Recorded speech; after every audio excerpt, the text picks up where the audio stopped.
Hundreds of people have stood in lines all night long outside department stores, and in some instances there have been injuries in the mad rush for the Cabbage Patch when the stores open. Lori Ovchinsky has the latest on the Cabbage Patch craze in the Delaware Valley. They were lining up all night long outside the Kitty City in Feasterville, and hours before the store was set to open at 10 this morning, security guards were called in to keep the peace.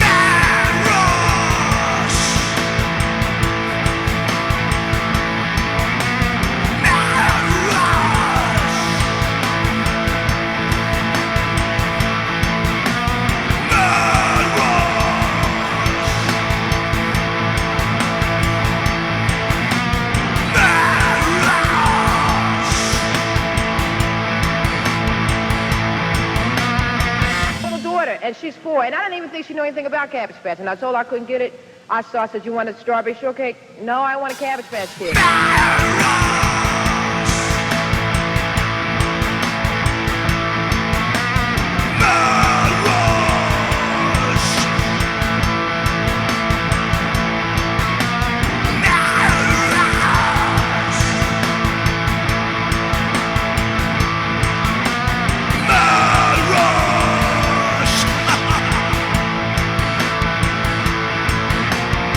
There appears to be almost no limit to what some people will do or endure. What the hell is it? Looks like a shopping center, one of those big indoor malls.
Welcome to the Pop Off Podcast. I'm Derek. And I'm Matt, and we're here with...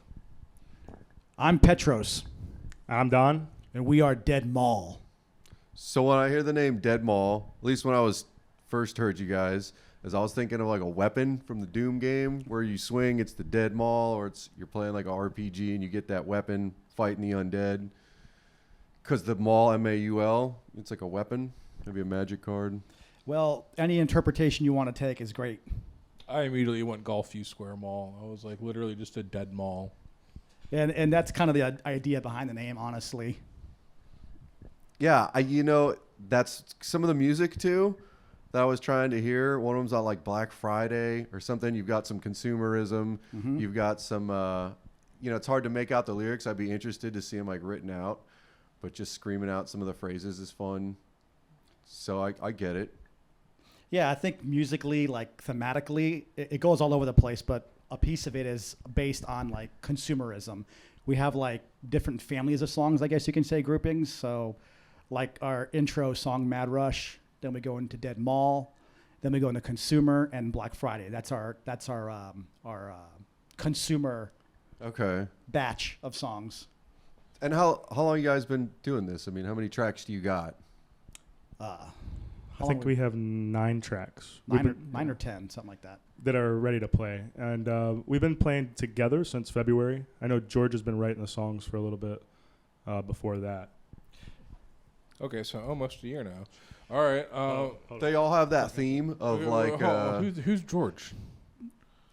George, that's the old bandmate. This is Petros. I'm Petros, yeah. So what happened is this band about beyond a year ago, I had a drummer, and it was just myself and the drummer writing some of these songs. Of course, they evolved and changed a lot. It didn't work out with that drummer. Then I got Don over here, and then we decided to become a 2-piece. So we started to rewrite the songs as they, from their form before. Right. And I was just wondering, because you always had this theme of the DeadMaul. Is that like all the tracks? Because it's pretty cool. I like how they go together, and you had... I like how it started with like the whole like news from like the Cabbage Patch Rush. Yeah. I was like they really like set this up and like take you on a journey. It was a good time. That's actually all from Petros. He's come up with the thematics of like the themes of the songs being consumerism, and what most of our songs currently are based on consumerism, anti-consumerism. Yeah, we think that consumerism can bring out the ugly in people. So, like you're saying, that opening sample about that 1984 Cabbage Patch, and for those younger people who don't know that, basically in 1984 when the Cabbage Patch Dolls first came out, people went nuts over them and literally trampled people in the stores to get them. And it's just like, that's kind of like us thematically right there, is like the ugly side of humanity and the depravity of humanity as filtered and seen through like consumerism. That's like a nice way to like see people's real dark side, you know what I mean? And so we draw a lot of samples and song ideas from that. That is neat too, because it's definitely rock and roll.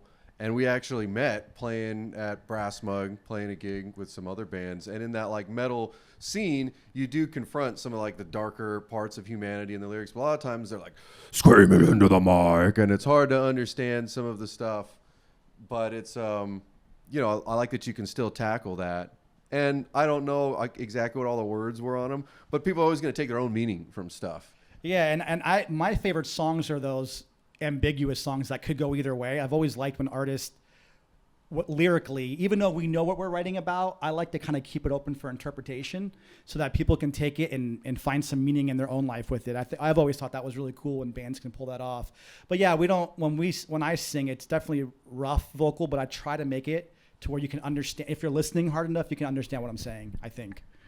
Yeah, what was cool too, I guess getting into the drummer situation, is you had a little bit different setup. You obviously have a backing track.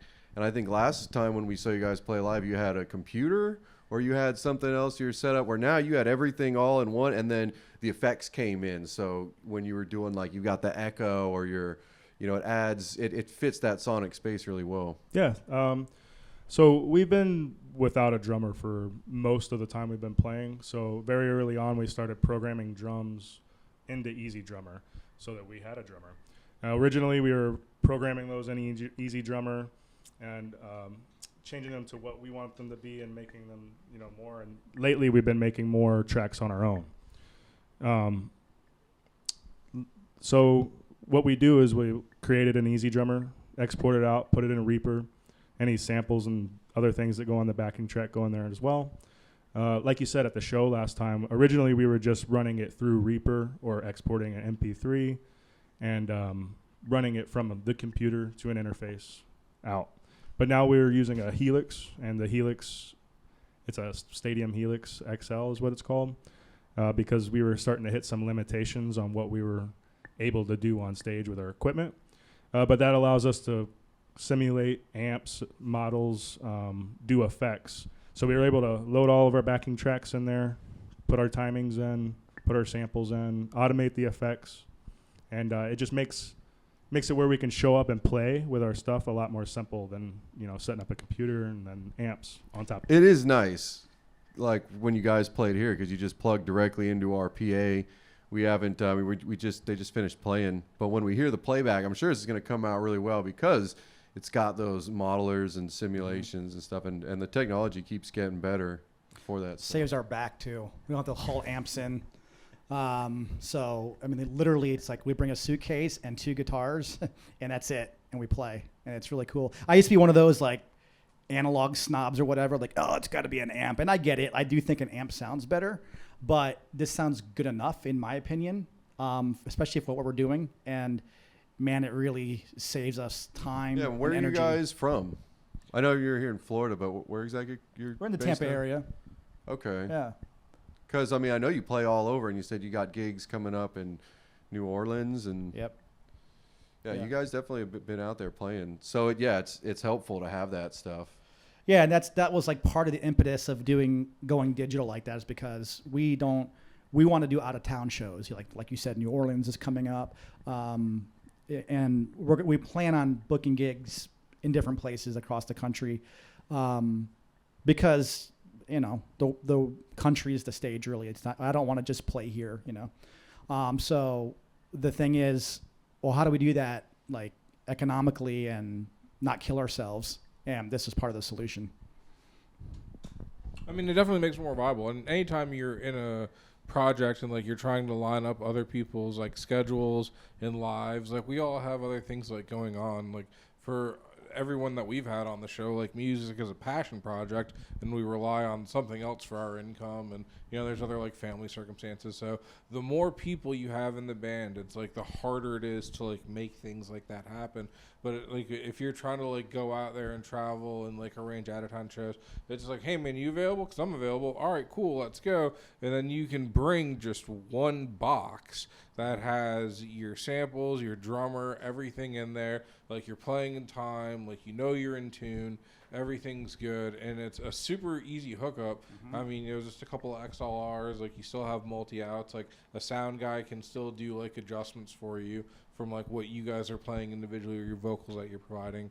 But what a great way to approach it and like use the technology that's available. That's like here now today, because like that it wasn't like that a couple years ago. Like we've been doing this for quite some time, and I've had people like roll in these gigantic rack systems that like we plug everything into, and like the whole band's on this, and we have in-ears and we can hear a click, but we want to send that. And I'm like, all right, that's cool, man. If that's what you're doing, rock on. Like, but your setup was so like simplistic, but like so elegant in how it worked. I was really impressed, and it was nice to get to work with it. Awesome. I'm glad to hear that. That's exactly what we were going for. Yeah, it makes life a lot easier. This is the first time I've ever played in a 2-piece band, and man, I wish I did it a long time ago. It's cool playing with a bunch of people. Like, there's nothing better than getting 5 people together and you're all on the same page. Like, that's a good feeling, But in terms of Don and I are like best friends. He lives right down the road from me. Literally, I could walk to his house. So, and it's just the 2 of us, and like you said, our drummers inside that Helix. All of our pedals are in that Helix. Everything's just there, and it just makes life so much easier. Especially, too, if you've been playing music for a while. And me and Matt love the 5-person jams and hanging with your friends. But, we probably know a bunch of cover songs that we've kind of learned against our will. But it's like, all right, this is what some people wanted to do, and we can all agree to play this song. where, once you kind of get your own sound and you know what you want out of the hobby, there's always a learning curve for music that a lot of people are scared of. But you're able to focus on what you want to do. And like I said, when we saw you guys play out, there's that mutual respect. Like, oh, look, a two-piece band. Yeah, definitely. Getting it done. And the other thing, too, is I say it lets you overplay. Like, we can see more of what you guys are doing on the bass, some of the vocals, especially if you're doing, like, lyric-heavy stuff. Some of our stuff is like that as well, where if, it's in a sick jam band and some chick's, like, singing really sweetly, you can't even hear what she's saying. It's right. like it's a different style of music sometimes. And you're able to get more creative with it. Like on that last track you were playing, it seemed like you had like samples of like a cash register or something, like keeping the downbeat. And I was like, oh, instead of like a snare drum, it's like a cash register like ringing. I'm like, that's pretty cool. Like unless you're bringing like a sample pad out, like a drummer on a 4-piece isn't giving that to you while they play. So like I was like, man, like they're really like using their tools and creating something really unique. Well, the possibilities are like endless right now. We're in infant stage, like we're a year old, and we have a lot of ideas and there's a lot of things that we want to do, but we also don't want to overcomplicate it. Like I think the appeal of this music for me is the simplicity. It's really a simple music, like anyone can play this, But the fact that we can layer it and in time, and with what we're doing, like I'm really influenced by like industrial bands, and I want it to be like machine-like. So this helps in doing that. Yeah, it gives us endless limit of possibilities. There's a few songs that haven't probably been heard by many people yet, but when they do get heard, you'll hear that there's like hydraulics, also keeping the beat, anvil sounds, stuff like that. So it gets really industrial, but we use that as part of the beat in the music. I would lean into your theme with the mall stuff more because, again, I do like that you're talking about something, regardless of what, what you take from it. But I think if you incorporated that some more into your music, like even like Rage Against the Machine, and he's got like, caution tape on his guitar, or it looks like he just got done at a protest or something like that. That's kind of cool, and it adds something to it. And again, as the 2-piece, I mean, me and Matt, we've got our funny glasses and our stage stuff there, right? Because again, it gives you more room also to fill that space, and if you don't, you'll notice it too. Like when you're on a 2-piece band and somebody drops out or something doesn't go right, like it's super noticeable where sometimes you can just blend in. Yeah, definitely. And that's another nice thing about this Helix is that we lay samples in there. I lay a rhythm guitar track in there just to thicken up. I don't do anything different on guitar there. I play the same thing, but I do it just so that it's kind of fills some space. Yeah. Yeah. I don't know if that was relevant to what you just said or not. No, yeah, I understand. I'm just thinking here, it's like depending on where you're playing too. Like people, they don't care so much. Yeah. You know what I mean? They just want to see a good show. Yeah. Well, what we do with the guitar is, you can layer all the tracks in, so then you can adjust the level of each one. So the guitar track's just low, just to give some more depth to what we're playing live. Yeah. So like if he stopped playing, there's a very audible difference of what he's actually playing. That's and for what's sure. in the background. That is for sure. But the drums are at level of what we're playing. Yeah. So where are you guys? How long you been in Florida? Forever. Because I was just wondering. I mean, you notice, like we mentioned, some of the Tyrone Square malls, and where out up north from here used to be all orange groves, and you see kind of that change in development. Or another thing now is just like the urban sprawl of these neighborhoods, right? That like for work sometimes I'll go to these places and it's like 45 minutes with no main roads, just like driving through these houses like all look the same. I don't even know who's living out there, honestly. Nobody. But here's too, like we remember a time when the mall, going back to the mall theme, where the mall was the center of community, right? Where people hung out there and your parents dropped you off when you were a kid and all that. And everyone who's alive right now has watched that devolve, like become nothing and become dead. And that's part of the reason why we have that theme too, is that we're trying to get across, like, here's this place that was vibrant at one point. Like people were happy and did their thing. It brought people together. Like for whatever these reasons are, I mean, a lot of it's the internet, like younger kids, they all meet in these gaming spaces. And I mean, I play games too, so I know exactly, but it's people from all over. But back in the day, you're right with the mall. Like when I was really younger, I remember like going and getting, the Game Boy games. Even if I'm into gaming, we're like at the mall talking Arcades. about stuff. Yeah. I mean, we went to arcades back then, and people hung out and shopped. And they're your local people. It's like your Right. immediate friends and family. You build those bonds, or now you don't. But what I like now, some of my hobbies and stuff is I like playing music.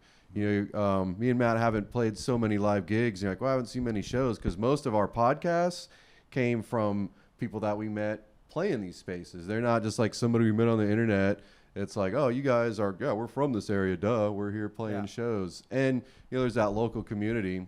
I think every band says it's hard to get people to these shows. Even if you're a popular band, like 20, 50 people is a pretty good showing, especially if they're just like not the other bands. I mean, like 20 people through the door that are just to like hear you play music. Even that, if it's a good crowd, can be awesome. I also want to I meant to say this earlier, but I want to take a quick minute to interject that I really appreciate what you guys are doing with this podcast, because there's some, you know how it is to be a musician. You kind of become cynical and you're like, oh, there's no music around or whatever. But then watching your podcast, you guys are bringing out all these really killer bands that are really good from all over the place. And it's really refreshing to see all the talent out there, man. So we're really honored to be on this podcast with you. I didn't mean to go left field there, but the reason why I appreciate that. Yeah, I mean, because we get something we're giving you guys something, we get something from you, and honestly, we need that to put it out, and it's been great to do it.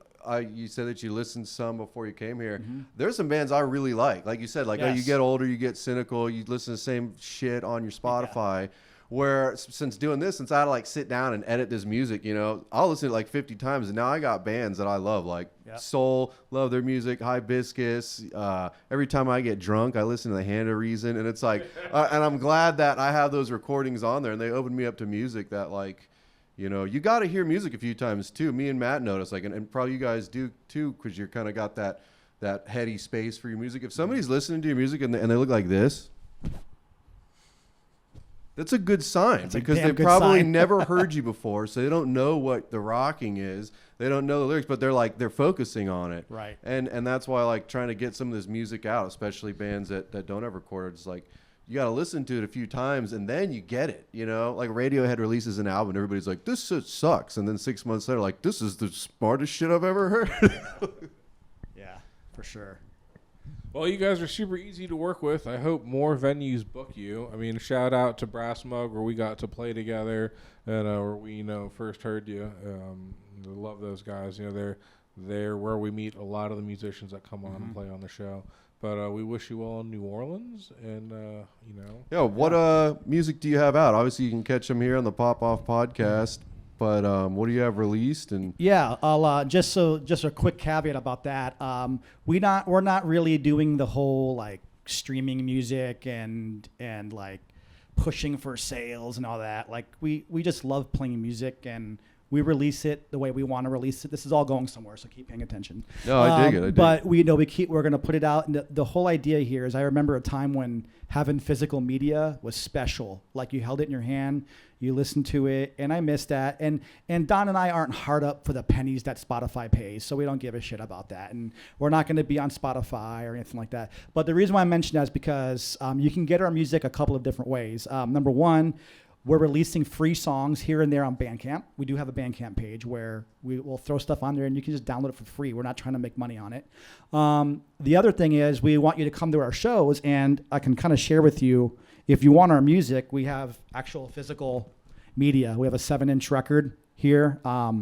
It's a little EP, if you want to take a look at it. So we're not selling this online, not yet. Maybe we will down the road, but at this point in our 1-year infancy, we're creating physical media, and we want you to come to our show. And if you like us, just buy it there. And that's the best way to really support a band and circumvent the people that rob musicians from making money, even though that's not our goal. Just come and support live, buy physical media, or not, if you don't want to. But that's the way to get our music. Either Bandcamp. I super support that. I mean, that's a great thing. And it's good to get your music out there so you can be heard. But also, we were talking about community. I think it ties in cool with your messaging. And that makes it more special, too, if you have these albums. I mean, everybody's got songs that you can't hear unless you go see them live. Totally. But go buy the merch. That's huge. I mean, people will go to see their favorite band and spend $60 to $80 on a T-shirt. but like a local band selling a shirt for like 25 we're doing or this for 30 you. bucks. Right. It's You like, know, oh, we don't need no, the it's like, pennies that we no, get. you need to buy the So merch. You show support some the dream. support. Yeah, show some love. All right. Well, where can we find you guys online? Where can we see your schedule, upcoming gigs? We have an Instagram. It's at dead.maul, MAUL. We have a Facebook page. There's like 20 followers on there. So you're not really busy on there, but we're there. So you can find us on Facebook, Instagram, and I think that's it, right? Bandcamp, like I mentioned. That's all you need. Yeah, that's it. That's All it. right. And find us live. Thanks, guys. Find us live. Bye. Bye.